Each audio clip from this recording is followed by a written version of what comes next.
Helping Christians understand what they believe and why they believe it. This is the passion of Dr. R.C. Sproul, founder of Ligonier Ministries. We offer the growing Christian thousands of practical educational resources rich in biblical truth. Each is created to help you understand Scripture and apply it to your daily living. Ligonier Ministries is here to equip you to give an answer for the hope that is in you. The Bible teaches nothing less than a whole world and life view, comprehensive enough for the inquiring scholar, simple enough for the child, yet so profound as to answer the deepest questions of meaning. A mind renewed by the Word of God can change the family, church, and the world. All of our resources draw on the rich heritage we have as Christians. Let us know today how we can help you continue your journey to the renewed mind.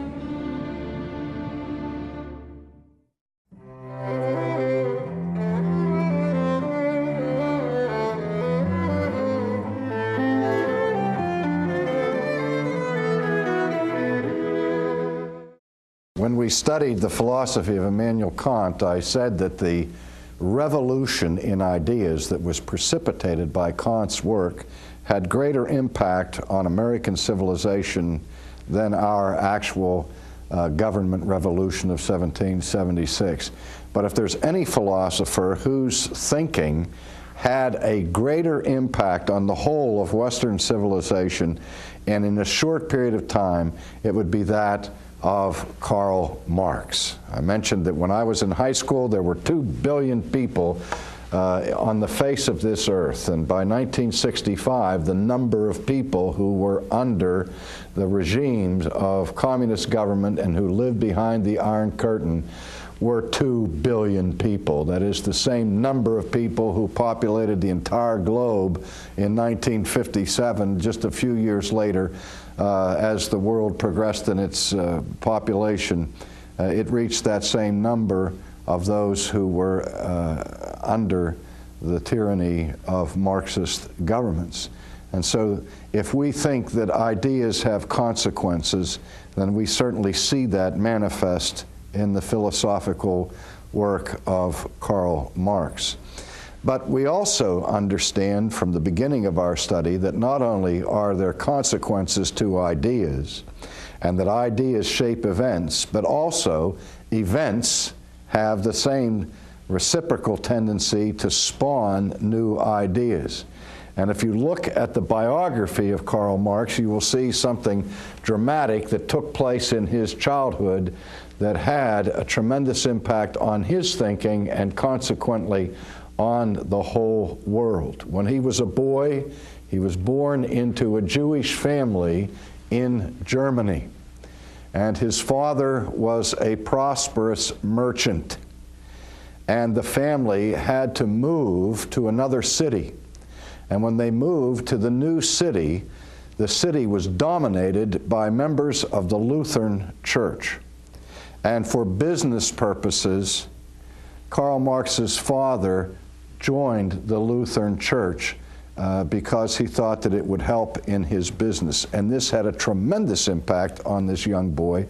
He was completely disillusioned by this and saw in that experience that what was driving his own family and his own personal environments was not religion or faith or ideas, but economics. And he never forgot that. And as he went to England later on and studied in the British Museum and sat there and contemplated the history of the world, he had been a student of Friedrich Hegel, and he agreed with Hegel's idea that history moved in a dialectic process, but he disagreed with his mentor who developed idealistic materialism, and Marx produced his theory of dialectical materialism.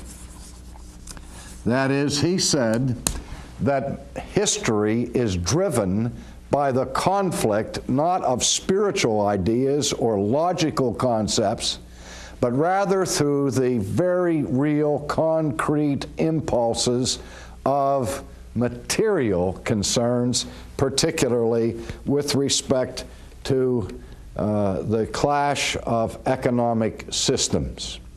And he said the way in which this manifests itself outwardly in the shaping of society and of world culture is in what he called the class struggle.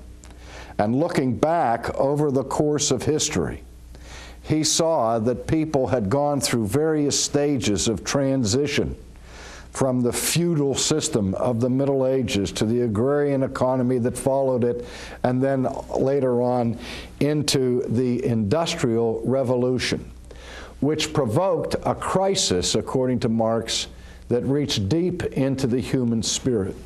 You know that the traditional way in which we've defined the uniqueness of man is to describe man as Homo sapiens, which means man the wise. That is, our uniqueness has been rooted and grounded in our intellectual capacity, in our ability to reflect upon our own existence and that sort of thing. Well, Marx rejected that view of man and said that the proper definition for the uniqueness of the human race should be found in this expression, Homo faber. You understand that in the Germanic world, a factory is called a Fabrik, and the Fabrik is the place where things are manufactured or are made. And so that's the basic word behind this, and Homo faber means literally man the maker, or man the worker.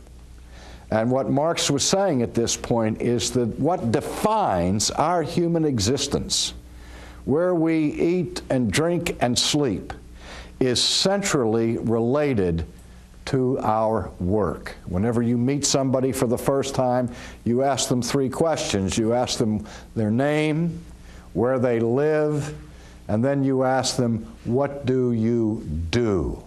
And that expresses the concern that we have to identify our own existence in terms of our vocation or in terms of our labor.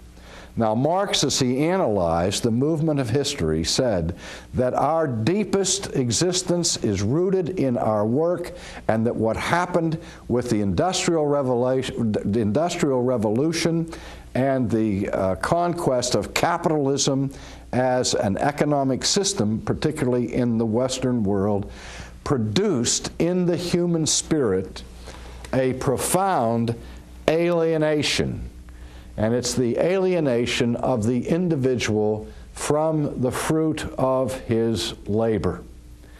And he saw this as a crisis that would bring about radical changes in the future structures of society.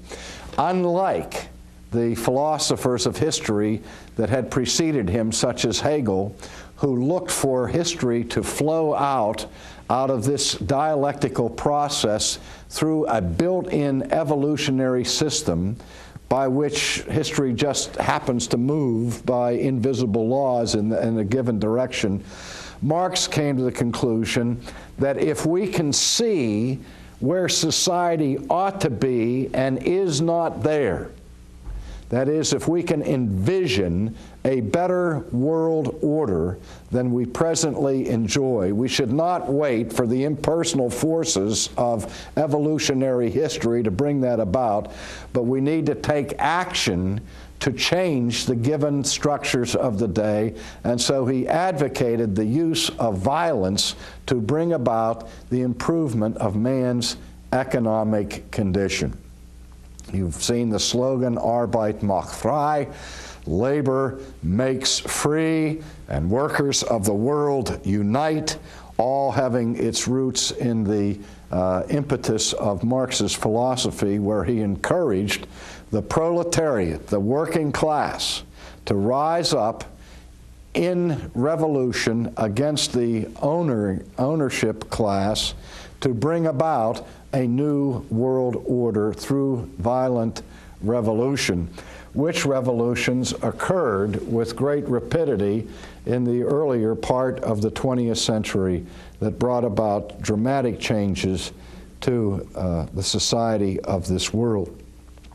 Part of this alienation from his labor that Marx spoke of was this: in a rural economy, in an agrarian economy, the farmer is more or less self-sufficient, much more self-sufficient than in an industrialized society.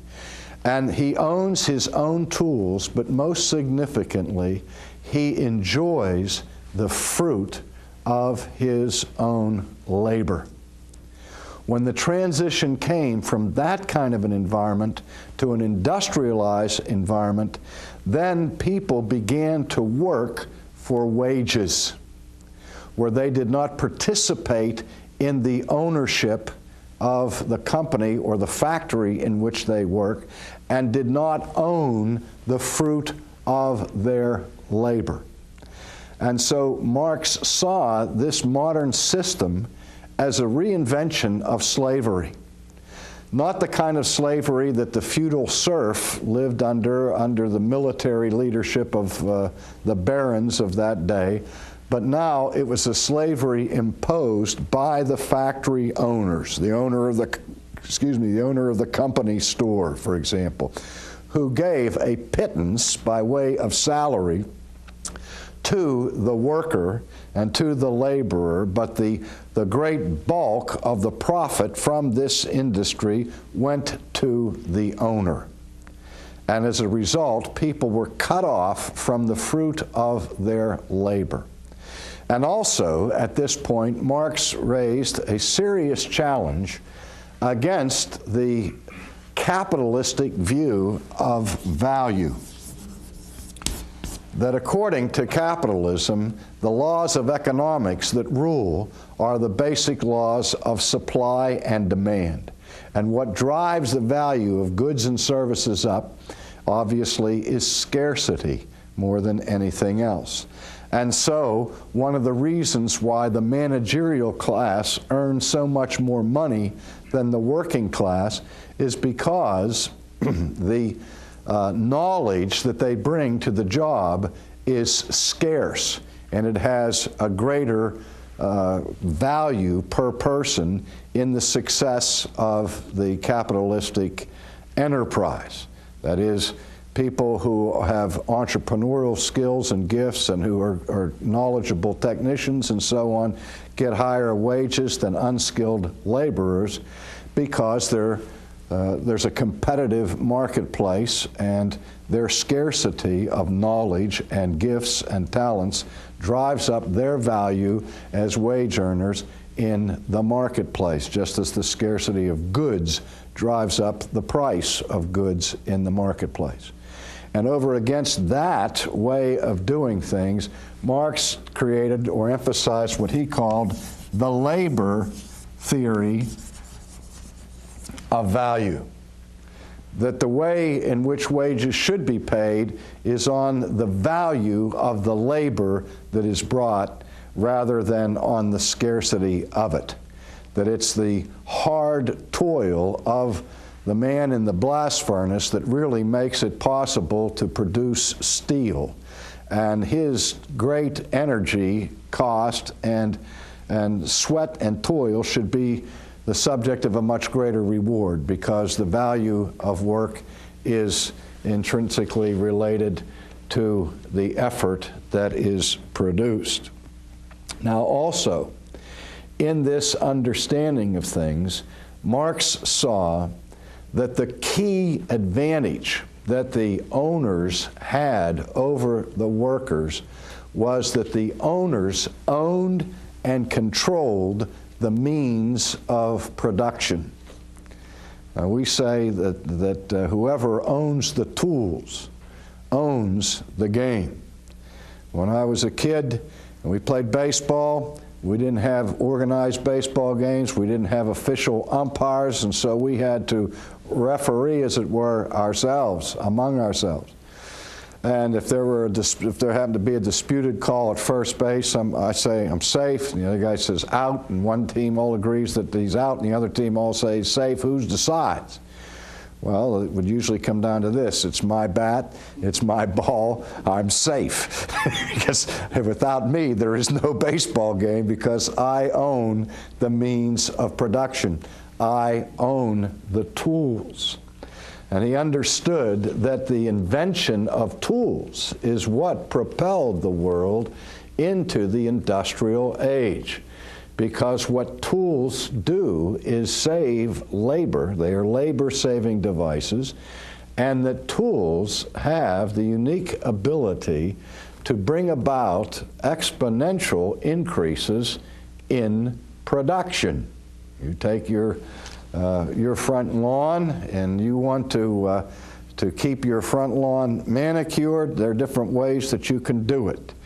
You could go out there with a pair of scissors and cut each blade of grass individually to keep your lawn manicured. It would be very inexpensive in terms of the tool that you use. But at the same time, it would be labor-intensive and time-consuming.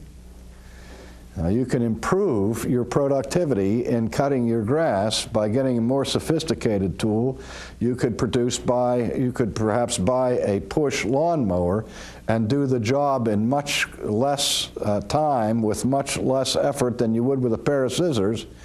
But however, to do that costs more money, because the lawnmower costs more than the pair of scissors. And then you can go beyond that to a power mower and reduce your time even further and your effort even further, but your expense goes up for that particular tool, and you can go to the next level of a riding lawnmower, which makes it all the quicker and easier on you, but more expensive.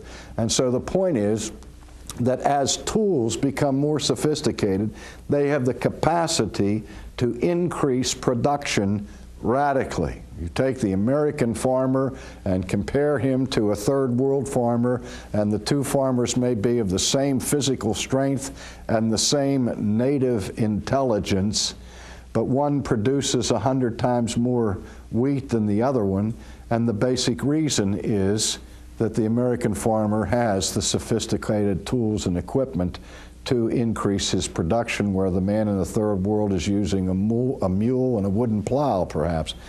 And so Marx understood how the means of production drive economic growth and prosperity. But the problem he saw in all of this alienation was it is the ownership class who owns the tools. And because they own the tools, they have the power to exploit the workers they hire at their wages, but all of the profit goes to the owner.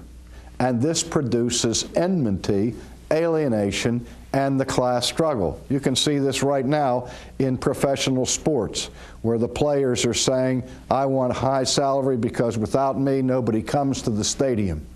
And the owner says, wait a minute, I'm the one that invested in this venture in the first place. I'm the one who took the risk. It's my capital that made this possible. And not only that, but the value of this sport has been contributed to by all those who came before you to build up this franchise. Why do you think that this group should suddenly get all of reap the profits when they haven't put the expenses in?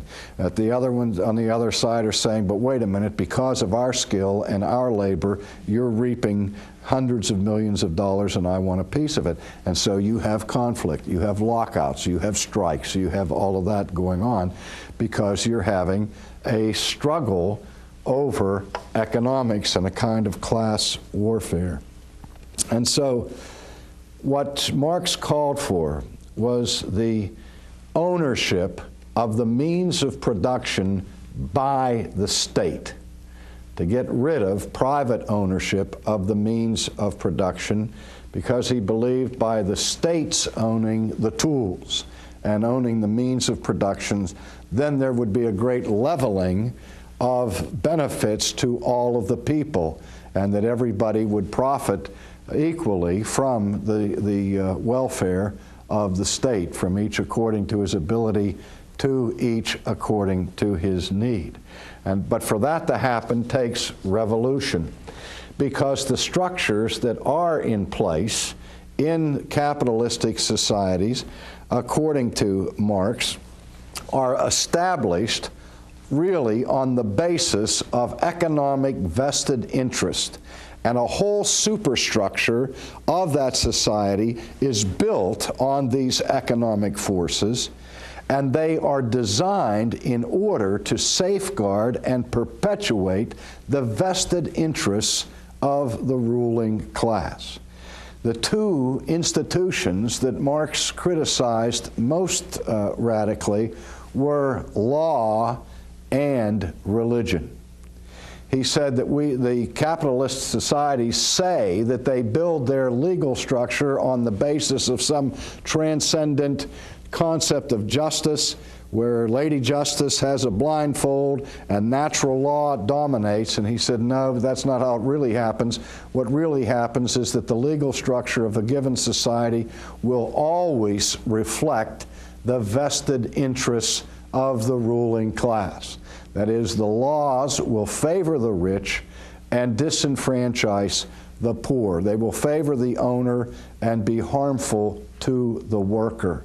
And so the idea of a just society based on natural law is a mythological concept that is perpetrated by the fraud of the ruling classes. And this is seen all the more forcibly in the presence of religion. You've heard the phrase that wasn't originated with Marx but was used by Marx and his followers, that religion is the opiate of the masses. That is, that religion is used by the ruling class to put the working class, which is always in the majority, asleep, to cause them to be dulled and numbed to their pain. We might use the American cotton plantation during the earlier period of our history that used slave labor. And the slaves were encouraged to enjoy their religion and to sing their songs, which featured a future reward based upon present obedience. It's swing low, sweet chariot, coming forth to carry me home. I looked over Jordan, and what did I see? A band of angels coming after me. The idea was, keep your eyes on heaven, because you're not going to get anything here, but if you behave yourself and be a good slave, then when you die, you'll go to heaven and God will reward you there. And so Marx said that religion is invented by the ruling class to maintain control over the masses and is used as a tool to exploit them. That's why he wanted to get rid of not only the false juridical structures of capitalistic society, but also of the religions, the organized religion that was used as a tool by the owners to keep the workers in line. Now, his own philosophical structure had its religious elements. It had its saints and its heroes that were virtually adored and worshiped, and he gave them all a future promise, a utopian eschatology, where for Marx, heaven would be heaven on earth that would be realized by a classless society in which the free development of each individual person would translate into the free development of all. As I said, there's probably been no philosophical system that has had such a rapid and radical impact on people's lives in the history of the West and the East than Marxism. And yet at the same time, there's probably never been a philosophy that promised more and produced less than this one. No philosophy that's plunged more people into such abject misery as this one had, because Marx's theories violated the basic laws of growth in prosperity and wealth for people. And it has proven to be an unqualified disaster